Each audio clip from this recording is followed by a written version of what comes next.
નમસ્કાર વિદ્યાર્થી મિત્રો, સ્વાગત છે તમારું કોમર્સ કેલ્ક્યુલેશન ઝોનમાં.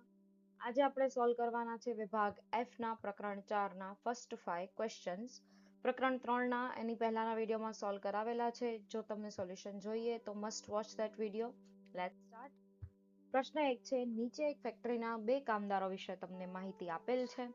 હવે શું માહિતી આપેલ છે આપણને કે કાર્ય પૂરું કરવા લાગતો સરેરાશ સમય અને પ્રમાણિત વિચલન. હવે સરેરાશ સમય એટલે શું થાય? તો સરેરાશનો મતલબ થાય મધ્યક x બાર અને પ્રમાણિત વિચલન એટલે s. આ બંને માહિતી આપેલ છે. જોઈએ શું ફાઇન્ડ આઉટ કરવાનું છે. કયા કામદારના કાર્ય પૂરું કરવા લાગતા સમયમાં વધુ સાપેક્ષ પ્રસાર છે? એટલે પ્રસાર કોનામાં વધુ છે એ શોધવાનું છે. કેવી રીતે શોધીએ? પ્રસાર કીધું છે, ડાયરેક્ટલી તો કોઈ માપ આપેલો છે નહીં. સૌપ્રથમ માહિતી લખી નાખીએ. કામદાર A, કામદાર B બંનેની માહિતી અહીંયા અમે લખી નાખી છે. ફાઇન્ડ આઉટ શું કરવાનું છે? ચલનાંક. બરાબર. જ્યારે પ્રશ્નમાં પ્રસાર વધુ ઓછો છે એવું શોધવા કીધું હોય ત્યારે ચલનાંક ફાઇન્ડ આઉટ કરવાનું, જેનું સૂત્ર એકદમ ઈઝી છે. s/x બાર ગુણ્યા 100. બંને વેલ્યુ તમને આપેલી છે, મૂકી દો અને સોલ્વ. ચલો આવી રીતે ફટાફટ બી નું કરી લો, પછી જવાબ ચેક કરજો. તો બી નું આપણે સોલ્વ કર્યું તો જવાબ આવ્યો 16%. 5 માર્કમાં આટલું જ છે ને ઈઝી. નહીં, આ હજી 4 માર્કનું કામ આપણે કમ્પ્લીટ કર્યું. પ્રશ્નમાં એમ પૂછ્યું છે કે કયા કામદારનો પ્રસાર વધુ છે, તો એ જણાવવું તો પડશે ને. હા, તો A માં 20% આવે છે તો એનો પ્રસાર વધુ છે, તો વાક્યમાં આવી રીતે લખી લેવાનું. કામદાર A નો ચલનાંક વધુ હોવાથી તેના સમયમાં પ્રસાર વધુ છે તેમ કહેવાય. ઈઝી, બરાબર. પણ આ લાઈન લખતા ન ભૂલતા, કેમ કે આના 2 માર્ક, આના 2 માર્ક અને આનો 1 માર્ક, આવી રીતે ગુણભાર ડિસ્ટ્રીબ્યુટ થયેલ હોય છે 5 માર્ક માટે. પ્રશ્ન 2 છે, એક વર્ગના 50 વિદ્યાર્થીઓના વજન 50 એટલે n આપેલ છે આપણને. મધ્યક પ્રમાણિત વિચલન આપેલ છે. ઊંચાઈ અને વજનમાંથી શેમાં પ્રસાર વધુ જણાય છે? સેમ, ખાલી આંકડા અલગ છે. બંને માહિતી આપી દીધી છે. પહેલા જાતે કરો અને જ્યારે બી વિડીયો જોવા બેસો છો ત્યારે માત્ર જુઓ નહીં, પણ સાથે બુક પેન લઈને બેસો અને જોડે જોડે ગણતા જાઓ. ચલો સોલ્યુશન જોઈ લઈએ. તો અહીંયા વેલ્યુ મૂકી દીધી મેં, ચલનાંક. બરાબર. s/x બાર * 100. બી માં પણ મૂકી દીધી. હવે આમાં કોનો ભાઈ પ્રસાર વધુ છે? તો ઊંચાઈનો પ્રસાર વધુ છે, કેમ કે એનો જવાબ વધારે આવે છે. શું લખશું? ઊંચાઈ માટે ચલનાંક વધુ હોવાથી આપણે કહી શકીએ કે વિદ્યાર્થીઓની ઊંચાઈમાં પ્રસાર વધુ છે. આ સેન્ટેન્સ તમે તમારી રીતે જેમ આવડે એમ લખી શકો છો. ખાલી દર્શાવવાનું છે કે કોનો વધુ છે, પણ ભૂલતા નહીં.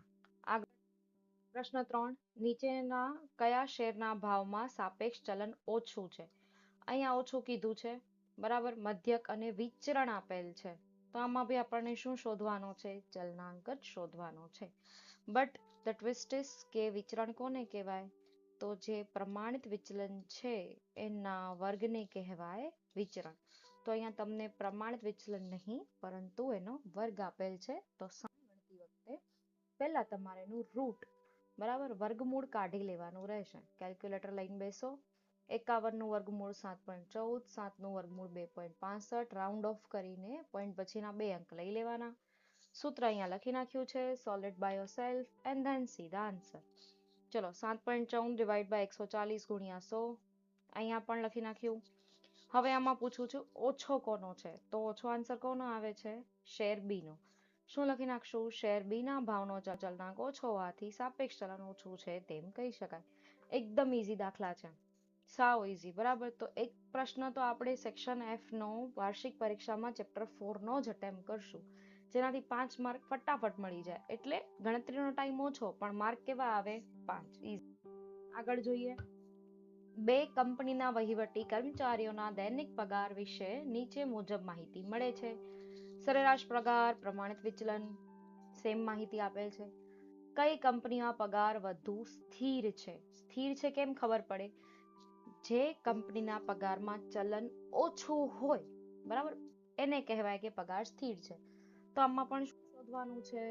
આમાં પણ તમારે શોધવાનો છે ચલનાંક s/x બાર * 100. કિંમત તમને આપી દીધી છે, સોલ્વ કરી નાખો. સ્થિર કોનામાં છે? મેં કીધું કે જેનો જવાબ ઓછો આવે એ સ્થિર કહેવાય. બરાબર. તો શું લખશું? કંપની બી નો ચલનાંક ઓછો હોવાથી કહી શકાય કે કંપની બી માં પગાર વધુ સ્થિર છે. Last question four today's video. બાકીના 5 આપણે નેક્સ્ટ વિડીયોમાં આવતીકાલે.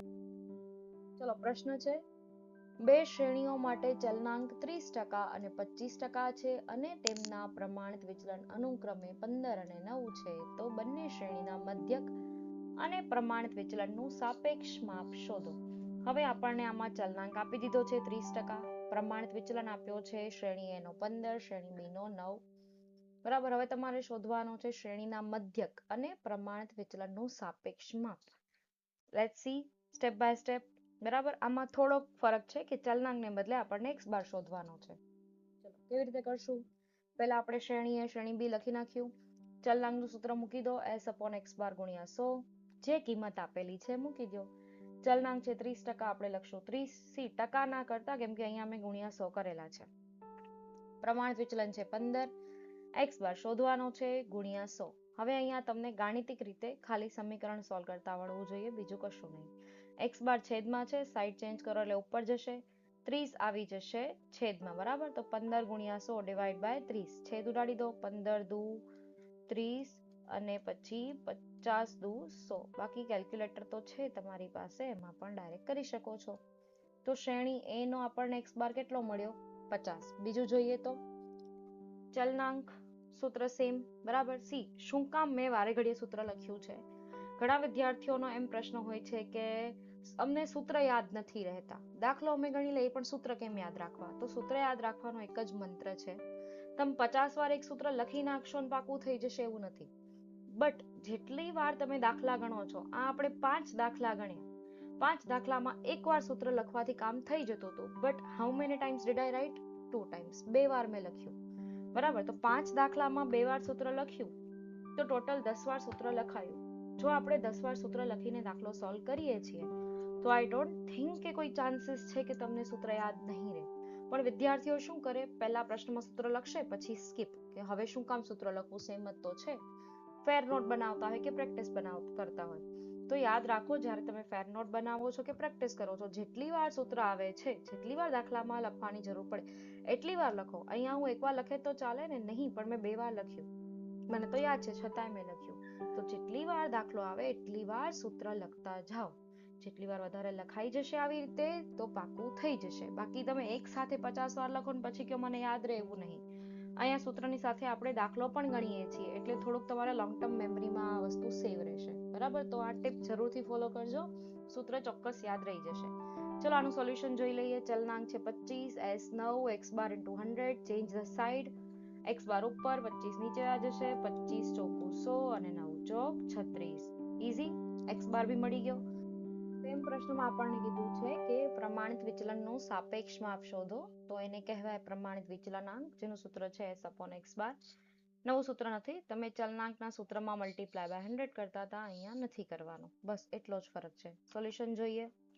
શ્રેણી A, બરાબર, આપણને પ્રમાણિત વિચલન 15 આપેલ છે, મધ્યક આપણે 50 શોધ્યો, ડિવાઈડ કરો એટલે 0.30. શ્રેણી B માં 9 ડિવાઈડ બાય 36 0.25. બરાબર. તો આજે આપણે આ 5 દાખલા કમ્પ્લીટ કર્યા છે. વિડીયો જુઓ, એકવાર જાતે પ્રેક્ટિસ કરો. કાંઈક ડાઉટ્સ હોય તો કમેન્ટ સેક્શનમાં જણાવી શકો છો. નેક્સ્ટ વિડીયોમાં આપણે જોશું પ્રકરણ 4 ના દાખલા નંબર 6 થી 10. જો વિડીયો તમને ઉપયોગી લાગ્યો હોય તો do like, share and subscribe.